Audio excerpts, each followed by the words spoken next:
ओम शांति। 28/12/2023 के बाबा के मधुर महावाक्य। बाबा कहे, मीठे बच्चे, दान सदा पात्र को देना है, फालतू समय वेस्ट नहीं करना है। हर एक की नब्ज देखो कि सुनते समय उनकी वृत्ति कहाँ जाती है। दान सदा पात्र को देना है, फालतू समय वेस्ट नहीं करना है।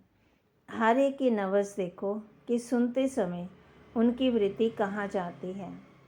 प्रश्न, पावन दुनिया में चलने के लिए तुम बच्चे बहुत भारी परहेज करते हो। तुम्हारी परहेज क्या है? पावन दुनिया में चलने के लिए तुम बच्चे बहुत भारी परहेज करते हो। तुम्हारी परहेज क्या है? उत्तर, गृहस्थ वार में कमल फूल के समान रहना ही सबसे भारी परहेज है। हमारा त्याग है सारी बेहद की पुरानी दुनिया का। एक आँख में है स्वीट होम, दूसरी आँख में है स्वीट राजधानी। इस पुरानी दुनिया को देखते हुए भी नहीं देखना, यह है बहुत बड़ी परहेज। इसी परहेज से पावन दुनिया में चले जाते हैं। गीत। धीरे धर मनवा धीरे धर, ते सुख के दिन आए के आए। ओम शांति। गीत सुनने से ही बच्चों को खुशी का पारा चढ़ जाना चाहिए, क्योंकि दुनिया में दुख तो है ही। मनुष्य है ही नास्तिक, अर्थात बाप को नहीं जानते।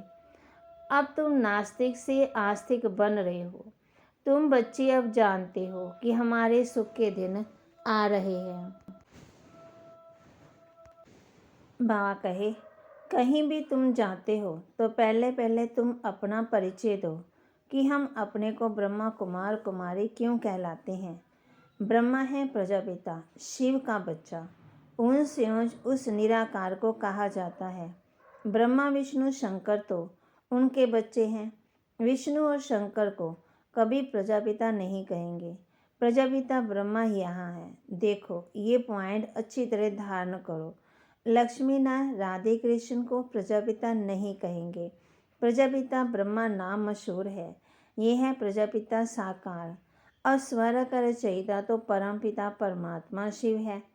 स्वर का रचयिता ब्रह्मा नहीं, निराकार परमात्मा ही आकर के प्रजापिता ब्रह्मा द्वारा स्वर्ग रचते हैं। हम उनके बच्चे कितने ढेर हैं। आत्मा तो है ही परमपिता शिव की संतान। समझाने का बड़ा अच्छा तरीका चाहिए। बोलो, हमको वह राजयोग सिखाते हैं। ब्रह्मा द्वारा सृष्टि के आदि मध्यंत का राज समझाते हैं। तो पहले ये ब्रह्मा सुन लेते हैं, जगत अम्बा भी सुन लेती है। हम हैं बीके, गाया भी जाता कन्या वह जो 21 कुल का उद्धार करे, 21 जन्म का सुख दे। हम परमपिता परमात्मा से 21 जन्म सतयुग त्रेता में सुख पाने के लिए वर्षा लेते हैं। सतयुग त्रेता में भारत सदा सुखी था, पवित्रता भी थी। तो वह हमारा बाबा, ये है दादा। अब जिसके पास इतने बच्चे हैं उनको तो कोई परवाह नहीं कितने उनके बच्चे हैं। हमको ब्रह्मा द्वारा शिव बाबा राजयोग सिखलाते हैं। उस बेहद के बाप से हमको वर्षा मिलता है। सारी दुनिया पतित है, उनको पावन करने वाला एक बाप है। पुरानी दुनिया को बदलने वाला स्वर का रचयिता वह सतगुरु है। सर्व का सदगति दाता नई दुनिया में है लक्ष्मी नारायण का राज्य। भारत में जो देवी देवताओं का राज्य था, वह देवता ही 84 जन्म लेते हैं। फिर वर्ण भी बताने पड़े। बाबा हम बच्चों को समझाने का तरीका बता रहे हैं। समय पहले से ले लेना चाहिए। बोलो, इन बातों को चित्त लगाकर अच्छी रीति सुनो। बुद्धि को भटकाओ मत। भाई जी व बहन जी, तुम सब वास्तव में शिव की संतान हो। प्रजापिता ब्रह्मा तो सारे सिजरे का हेड हुआ। हम ब्रह्मा मुख वंशावली ब्राह्मण उनसे वर्षा ले रहे हैं। योग बल से विश्व का राज्य पाते हैं, ना कि बहुबल से। हम घर बार नहीं छोड़ते हैं। हम तो अपने घर में रहते। ये स्कूल है मनुष्य देवता बनने का। मनुष्य तो कोई देवता बना न सके। ये दुनिया ही पतित है। पानी की गंगा तो पतित पावनी नहीं है। बार बार उसमें स्नान करने जाते हैं, पावन बनते नहीं। ऐसे फिर उनको रावण का मिसाल बताना है। बार बार जलाते रहते हैं। रावण मरता नहीं है। ये रावण वाला पोस्टर भी ले जाना चाहिए। कोई ऐसी बड़ी जगह लगाओ जाओ जो एल्बम भी ले जाना चाहिए। देखो ये सब बच्चे हैं, सभी की प्रतिज्ञा की हुई है पवित्र रहने की। वास्तव में ब्रह्मा के सभी बच्चे हैं। प्रजापिता ब्रह्मा सिजरे का हेड है। इस समय प्रैक्टिकल में हम ब्रह्मा कुमार कुमारियां हैं। हो तुम भी, परंतु तुम पहचानते नहीं हो। अभी दुनिया में कोई सच्चा ब्राह्मण नहीं है। सच्चे ब्राह्मण तो तुम हो। राज्य भी हम पाते हैं। फिर ये है ब्राह्मणों का सिजरा। ब्राह्मण है चोटी। बच्चों को समझाया है कि श्री कृष्ण भगवान नहीं है। वह तो पूरे 84 जन्म लेते हैं। 84 जन्म पूरे होते ही फिर देवता बनना है। कौन बनाएंगे? बाप बनाते हैं श्रीमत पर। हम उनसे राजयोग सीख रहे हैं। उनकी ही महिमा है एकमकार।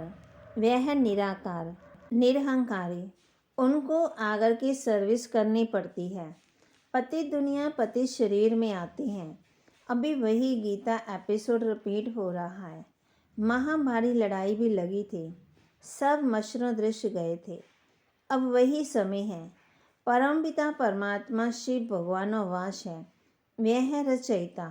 स्वर्ग में लक्ष्मी नारायण का राज्य था। सृष्टि को सतो प्रधान बनाना बाप का ही कर्तव्य है। हम उनको बाबा बाबा कहते हैं। वे आते जरूर हैं। शिवरात्रि भी है। इसका अर्थ भी बताना चाहिए। पॉइंट नोट कर फिर धारण करनी चाहिए। पॉइंट्स बुद्धि में रहनी चाहिए। कन्याओं की बुद्धि तो अच्छी होती है। कुमारी के पैर धोते हैं। है तो कुमार और कुमारी दोनों पवित्र। फिर कुमारी का नाम क्यों गाया जाता है? क्योंकि तुम्हारा अभी का जो नाम है कि कन्या वह जो 21 कुल का कल्याण करे, वह तुम्हारा नाम चला आया है। हम भारत की रूहानी सेवा करते हैं। हमारा उस्ताद मददगार परमपिता परमात्मा शिव है। उनसे हम योग बल से शक्ति लेते हैं, जिससे हम 21 जन्म एवर हेल्दी बनते हैं। ये गारंटी है। कलयुग में तो सब रोगी हैं, आयु भी कम है। सतयुग में इतनी बड़ी आयु वाले कहाँ से आए? इस राजयोग से इतनी बड़ी आयु वाले बनते हैं। वहाँ अकाले मृत्यु होती नहीं है। एक शरीर छोड़ दूसरा लिया, ये पुरानी खाल है। शिव बाबा की याद में रहे। इस देश आए देह के संबंधों को भूल जाना है। बुद्धि से हम बेहद का त्याग करते हैं। हमारी बुद्धि योग की रूहानी यात्रा है। वह जिस्मानी यात्रा मनुष्य सिखलाते हैं। बुद्धि की यात्रा बाप के सिवाय कोई सिखलाने वाला नहीं। ये राजयोग सिखाने वाले ही स्वर्ग में आएंगे। हम सब उस बाप के बच्चे हैं। हम बच्चों को शिव बाबा से वर्षा मिलता है। ये दादा भी शिव बाबा से वर्षा लेते हैं। आप भी बेहद के बाप से वर्षा लो। ये बड़ी हॉस्पिटल है। हम 21 जन्मों के लिए फिर कभी रोगी नहीं बनेंगे। हम भारत की सच्ची सेवा कर रहे हैं, इसलिए गायन है शिव शक्ति सेना। अब बाप कहते हैं याद से अपने विकर्म विनाश करो तो आत्मा शुद्ध बन जाएगी और ज्ञान को धारण करने से तुम चक्रवर्ती राजा बनेंगे। हम पवित्र बनेंगे तो लक्ष्मी को अथवा नारायण को भी वरेंगे। सर्वगुण संपन्न संपूर्ण निर्विकारी यहाँ नहीं बनेंगे तो लक्ष्मी नारायण को कैसे वरेंगे? इसलिए कहा जाता है आईने में अपने को देखो। लक्ष्मी को नारायण को वरने लायक बने हैं, पूरे गुणवान बने हैं। पूरा नष्टमोहा नहीं बनेंगे तो लक्ष्मी को नहीं वर सकेंगे। फिर प्रजा में चले जाएंगे। शिव बाबा को भी परम धाम से आना पड़ता है। जरूर पति दुनिया में आए तो पावन बना कर ले जाएं। यहाँ हम परहेज भी बहुत रखते हैं। हमारी एक आँख में स्वीट होम और दूसरी में स्वीट राजधानी। हमारा त्याग सारी दुनिया का है। घर गृहस्थ में रहते कमल फूल समान पवित्र रहते हैं। बूढ़े समझते हैं वानप्रस्थ अवस्था है। चलो मुक्ति धाम के लिए पुरुषार्थ करें। इस समय तो सबकी बाबा कहे वानप्रस्थ अवस्था है। हर एक को हक है बाप से वर्षा लेने का, दुख दाम को भूल जाना है। ये है बुद्धि से त्याग। हम पुरानी दुनिया को बुद्धि से भूल नई दुनिया को याद करते हैं, फिर अंतमति सो गति हो जाती है। ये सबसे बड़ी गॉड फादरली यूनिवर्सिटी है। भगवान आवाज, मैं राजयोग सिखाकर मनुष्य देवता बनाता हूँ, ऐसे ऐसे समझाना चाहिए। बोलो, हम जो सुनाते हैं वह बैठकर सुनो। हम आपको सारी सृष्टि का राज बतलाते हैं, बीच में प्रश्न नहीं करना है, नहीं तो लिंक टूट जाएगा। शिव बाबा का ड्रामा में क्या पार्ट है? शिव बाबा लक्ष्मी नारायण कौन है? हम सबकी जीवन कहानी बताएंगे। हर एक की नब्ज देखनी चाहिए, उस समय की वृत्ति देखनी चाहिए। ठीक सुनता है, जहाँ वहाँ तो नहीं देखता। यहाँ बाबा भी देखते हैं, कौन सामने सुनकर झूमते हैं। ये ज्ञान का डांस है। वे स्कूल तो छोटे होते हैं जो टीचर अच्छी रीति देख सकें और नंबरवार बैठाएं। यहाँ तो बहुत है, नंबरवार बैठा नहीं सकते हैं तो देखना पड़ता है किसकी बुद्धि कहीं भागती तो नहीं है। मुस्कुराते हैं, खुशी का पारा चढ़ता है, ध्यान से सुनता है। दान सदा पात्र को देना चाहिए, फालतू समय वेस्ट नहीं करना चाहिए। नब्ज देखने में की ही समझदारी चाहिए। मनुष्य तो डरते हैं कि खास सिंधी लोग समझते हैं कि कहीं बीके जादू ना लगा दे, इसलिए सामने देखते भी नहीं हैं। शिव बाबा समझाते हैं, तुम ब्राह्मण ही त्रिकालदर्शी बनते हो, फिर वर्णों का राज भी समझने का है, हम सो का अर्थ भी समझाना है। हम आत्मा सो परमात्मा कहना रोंग है।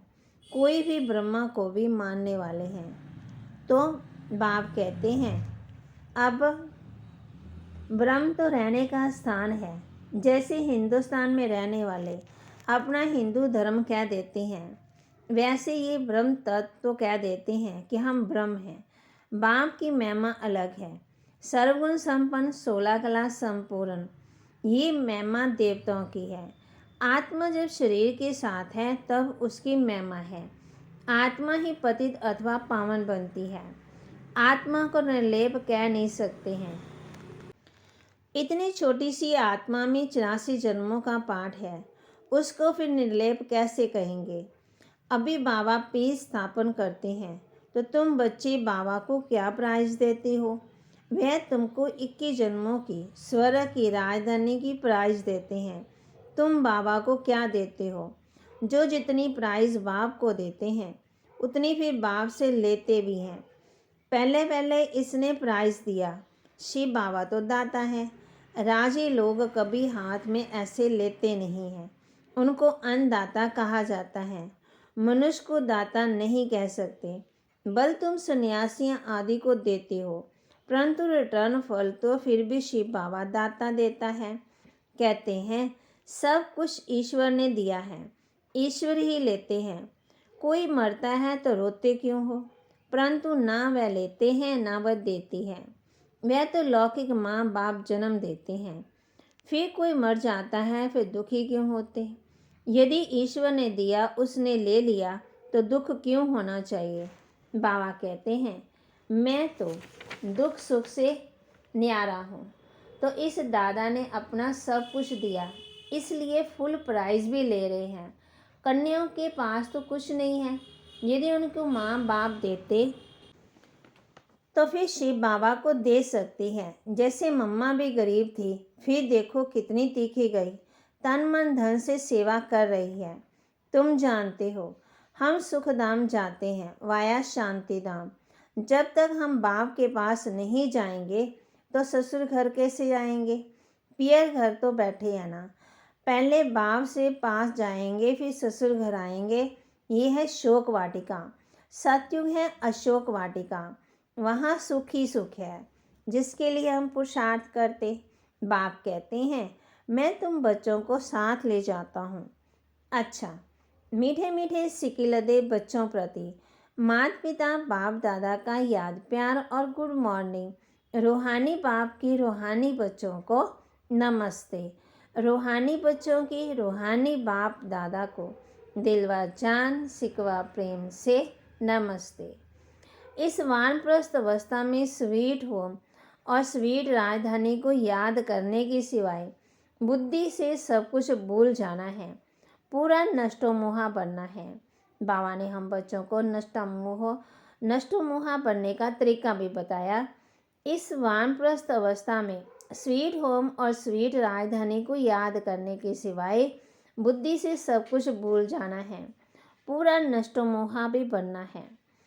बुद्धि योग से बेहद का त्याग कर रूहानी यात्रा करनी है, श्रीमत पर पवित्र बन भारत की सच्ची सेवा करनी है। वरदान, श्रेष्ठ कर्म रूपी डाली में लटकने की बजाय उड़ता पंछी बनने वाले हीरो पाठधारी भव। श्रेष्ठ कर्म रूपी डाली में लटकने की बजाय उड़ता पंछी बनने वाले हीरो पाठधारी भव।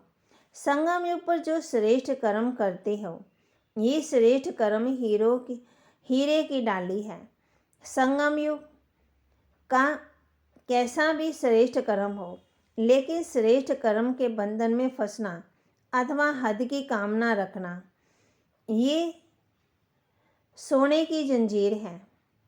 इस सोने की जंजीर में अथवा हीरे की डाली में लटकना नहीं है, क्योंकि बंधन तो बंधन है। इसलिए बाप दादा सभी उड़ते पंछियों को स्मृति दिलाते हैं कि सब बंधनों अर्थात हदों को पार कर हीरो पाठधारी बनो। स्लोगन, अंदर की स्थिति का दर्पण चेहरा है, चेहरा कभी खुश्क ना हो, खुशी का हो। अंदर की स्थिति का दर्पण चेहरा है, चेहरा कभी खुश्क ना हो, खुशी का हो। बाबा कहते, सदा खुशी की खुराक खाते रहो, चेहरा कभी भी मुरझाया हुआ ना हो। बाप कहते हैं, बाबा ने हम बच्चों को उड़ते पंछियों को स्मृति दिलाई कि बच्चे आप उड़ता पंछी हो। जब उड़ता पंछी हो तो बंदरों में आ नहीं सकते, हद में जा नहीं सकते। ओम शांति।